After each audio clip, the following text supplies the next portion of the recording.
was about to shout out different. All right, what's good, everybody? We're live on the Touchdowns and Tangents podcast. I'm joined, as always, by Kenneth Frank James Bear. And we're, well, semi-live. I guess you could say it's delayed on Speaker, SoundCloud, Instagram, Facebook, wherever and random internet content lives. Google Play. I'm actually proud that you said that correctly. iHeartRadio. Shout out to all the platforms. Pretty much, yeah. So this week, Kenny, let's jump right into it, man. Let's not waste too much time because I'm pretty amped. Just overall taking our production level to a whole new. I'm glad you're happy. You just sound mad corny right now, but it's all good. Whatever. All right, so the Senior Bowl happened this past week. North squad pretty much killed them, like 45-19. Look, man, everyone knows the Senior Bowl doesn't matter. It's all about the practices. It totally does. It's all about the practices because practices is when you're getting, yes, I'm talking about practice, but it's when you're getting the most intimate look at the player, which is the whole point of the damn All-Star game. Bro, DJ Chalk had like 160 yards receiving and 2 touchdowns. Think about it this way. Think about it this way. He had a Victor Cruz type game. So with what's his name again? Rashad Perry. Yeah. See, he did 160 yards in the game. Total yards. He had against 80. a team that's not blitzing, right? But at the same time, he showed a skill set. In practice, he wasn't impressive with his blocking, which is a big thing for a third-round running back. Yeah, but some people are better practice players than they are in the game, and vice versa. Yeah. Manti Te'o was probably a great practice player. Yeah. So who? so who stood out for you? Like, who helped us stop Rogers Fowler? I've been calling him out, and I pretty much I've been a fan since he went to USC. Uchenna Nwosu, outside linebacker. You have been standing him like since preseason week 4. Nah, bro, I called it when he I think he didn't go. He's from like Gardena, he's from the Delamo area. He went to Narbonne, and I knew he was gonna be real because Narbonne for a couple of years, even now Narbonne just puts out legit goons on defense. So he runs a 4.4, 4.5. Nah, I don't think he's that fast because he was a safety, and at the Senior Bowl, I was like, he's not gonna be 250. Well, we all know USC safeties don't cover, so exactly. So I'm like, but he had like 9.5. He was their best defensive player. We all know they run a 4.6. You know what? Let's not talk about UCLA players. How was Jaleel Wadood? Oh wait, he didn't do nothing. Anyway, he's like a 5'8" safety. What do you expect? I remember he was like, he's taller than 5'8". No, when he was coming out of after St. John Bosco won that state title, Nico Falah, Shea Fields, a handful of cats was on that team that all went D1, and some of them are already in the league. He was like the flip between USC UCLA. USC wasn't going to offer him a scholarship at receiver, so he went to UCLA. When you think about the NFL draft, right? Where does a Senior Bowl performance rank? It's hugely important. I think it's hugely important for people who are fringe, like Uchenna Nwosu. It can only help his stock, like Hassan Reddick. It only helped his stock, like from a walk-on cornerback to, an All-American defensive end. Well, we've seen guys like Aaron Donald and Derek Carr did good in the game, went on to have great careers or are having great careers. But there's also been a lot of people that go out there and they look good, and then they never transfer. Baker Mayfield got punked out. I just want to say that. Man, honestly, shout out to the homies Jordan and Brandon, because they were like, they're huge Ohio State fans, and I saw a story that like a bunch of Ohio State seniors pressed Baker Mayfield about stabbing their field with the Oklahoma flag, and then he didn't even really play much of the game.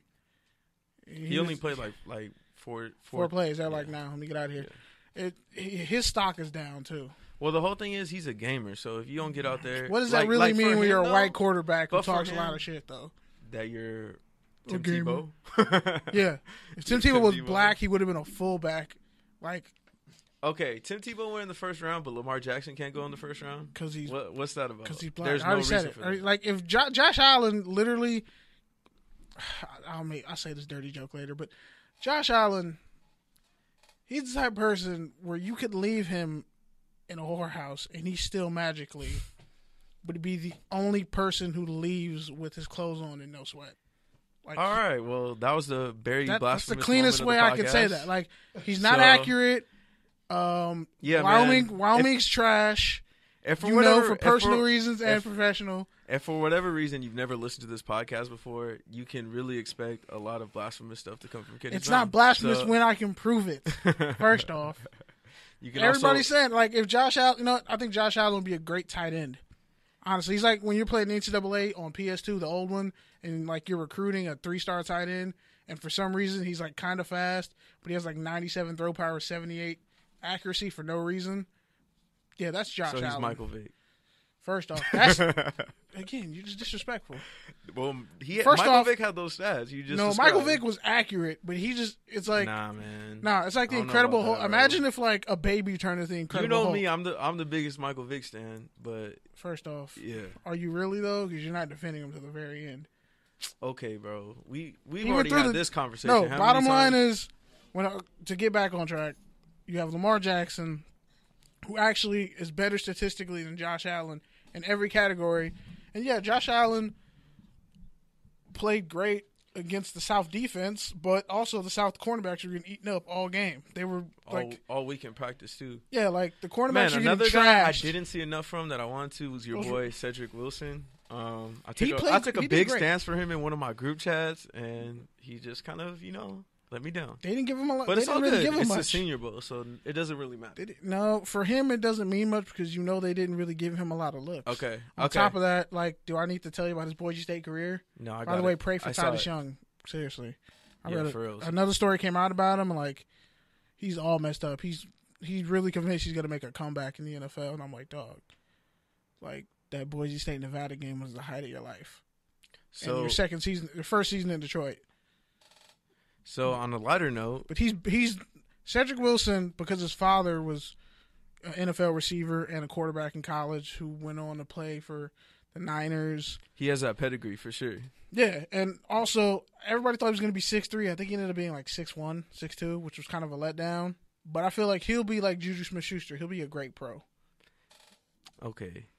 It was one season. Let's relax. Are you hating on USC receivers? No, I'm not. Name the last good UCLA receiver. Juju had a good year. Name the last. All right. So draftable. Speaking of bowls that don't matter, since you don't want to let me transition when I was trying to transition like 3 minutes ago, but it's cool. I'm used to it. I'm just mad. The Super Bowl. Do you care? Like, I mean, first let's off, be real. We skipped the Pro Bowl, but Okay, let's talk Pro about Pro Bowl. Will Be way more entertaining. Be way more entertaining. The Pro Bowl. The Pro Bowl. I don't care about the Pro Bowl. Drew Brees' kids were fighting on the sideline. Nobody cares about the Pro Bowl. But listen, man. The coolest thing about the Pro Bowl is the Insta stories and the Snapchat. And everyone Drew just Brees' older son just bodied and like super kicked his little brother. Like, I've beaten up my younger sibling. It's like, it was mad funny. The point is, that's the only highlight. Nobody cares about the Pro Bowl, so let's just forget it happened. And Derek Carr actually played great, unlike all this year. Okay, that's fine. It was 2 good throws on a meaningless drive, and it gets a defense that doesn't blitz. I don't want to talk about All-Star story games, of Derek Carr's season. I'm over talking about All-Star games. Because I don't want to talk about the Super Bowl. It's depressing. Like, it's No, here's what's depressing. Waking up the next day because you drank too much, because you were rooting against the Patriots, even though you know better at this point. Like, if you're not a Patriots fan, what's the point of even watching? Because you're just gonna root against them. You're gonna be disappointed, and you're gonna get drunk and go to sleep. Philly fans should probably be bad stuff. Philly fans should be on some type of watch list this week. Honestly, no one has it worse than Minnesota fans. Like, Minnesota fans are like, your girl got piped down by a dude who's better than you, but like the dude's such a nice guy, you kind of just have to be okay with it. It's like if you went to a LA party and like Blake Griffin on his last night in LA took your girl. How did I know this was gonna come up, bro? Because you were just waiting to. It's a trade off. What'd you want me to do? Honestly, that's kind of why I skipped the extended intro, just because I didn't want to hear you bash the Clippers. So let me just get that. I'm just saying it's kind of funny, but no, like really, it's like Minnesota loses to Philly after all that trash talk. They were pelting beers at the Eagles fans, and now they're in your house, probably gonna win the Super Bowl, and they're coming out to Meek Mill. Like, so the odds are against them. Oh, damn. I mean, honestly, I think they should have went the professional route and just came out to Black Thought rapping, because who can stand against Black Thought? Nobody. They could have came out to Cassidy. No, that's in the park. That's at halftime if they lose. That's like you got to start a fight and stab a Patriots player in the locker room or in the hallway. Probably Gronk. Everyone's going to go for Gronk. Okay, so we've been talking about the game for pretty much 2 weeks, and I'm over it. Let me ask you this: you shared that. You shared that. I'm going to predict the score. Like I don't want to talk about it. I'm just so over talking about the Super Bowl. That's the whole thing with the Touchdowns and Tangents show. If you've never listened to us. We're a balance between X's and O's in football and random topical tangents about music, whatever else comes up, news, topical stuff. We're on it because stuff that won't get you fired, but HR will probably disapprove of it. But legal will ultimately be like, it's okay, they're fine. That's how I live my life. Pretty much, this podcast is like when you have a half a bag of chips that you're saving, and you're like, I kind of want a chip, but I don't want a whole half a bag. So you're like, I'm not going to eat the full half a bag. But then as soon as you start, you just can't stop, man. Says the guy who I brought a bag of Funyuns and you ate all of it in like 30 seconds. That was a tax. 2 chips. Okay. Bro, first off, I didn't have to tell you I bought Funyuns. I hope your phone is charged to call Uber, bro. What's up? Oh, you want to play that game? Bro. What's up? You realize I'm closer to my house than you are to yours, right? You want my promo code? You're banned from all rallies. You can't go back to Hawthorne now. You can't go back to Hawthorne. But no, I really do feel bad for Minnesota because they have like all those half off signs on gear, and Eagles fans are just. I mean, it's so cold outside, but like they're just trudging through. And you know there's some Minnesota Vikings fans who still are going to the Super Bowl because, damn it, those are Super Bowl tickets. And okay, so what I was trying to transition to earlier, that bit you showed me, in case you haven't saw it, on Radio Row, where two... I want that smoke. I don't know. Seth Payne, some washed-up former D-tackle. We're pretty much arguing in Texans. Front of the largest media parade? Probably? Radio Row, the first day... It's like, hey, we're trying to be semi-professional. It's like getting suspended on the first day of high school your senior year. So my question is, if you could get into it with anyone on Radio Row, who would you call out? Rodney Harrison. I'm taking his life. Damn. I'm calling out his whole life. I'm with that, honestly. Bro, you weren't even that good at San Diego State. Honestly, like. He's for sure one of the most overrated players just because Deion Sanders has a more believable hairline. I don't know if he could even play safety these days. Than Rodney Harrison. Rodney Harrison has sprayed on like when you take the gunk and like stuff from a deep fryer and you spread it out and just put some black chalk over it and then you fade it down. That's what Rodney Harrison's hair looks like. He won't let the middle of his head go. Honestly, it's an island of just random pepper. Brewski, honestly. Oh, I'm calling out. Because Brewski's a PR dude for New England. Brewski's a snitch. 100%. Just like Shane Vereen said, he's a snitch. And Rodney Harrison is that dude who'll kick you in the head after the fight's over. You weren't even in the fight. Coincidence. Patriots landing in media right afterwards. Yeah. Willie McGinnis is the only one I respect, honestly. Ty Law just went away because I'm tired. Just like, nah. I'm tired of seeing you, like, intercept out routes. I don't want to see you for a while. Okay. My next question is, I know we're getting the Super Bowl here in L.A. in a few years. Does anybody even care about Radio Row anymore?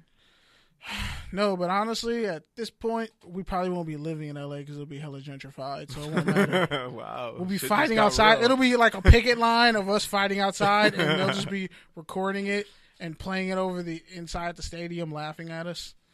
Man, hopefully we can at least get some good public transport out of this whole thing. You're funny.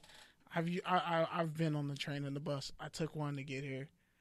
You want me to tell you what it's going to look like with 1,000 more people on it? Yeah, but that's the whole thing with the Olympics is because it's this whole global shenanigan. It's a tourist attraction. Cities like to slide legislation in, under the radar, and make their cities and states look really nice. And there should be a lax rule on marijuana smoke and alcohol consumption in the subways during the Olympics. I'm just saying. It's only right. for the world. Like, this might be the last Olympics because we might all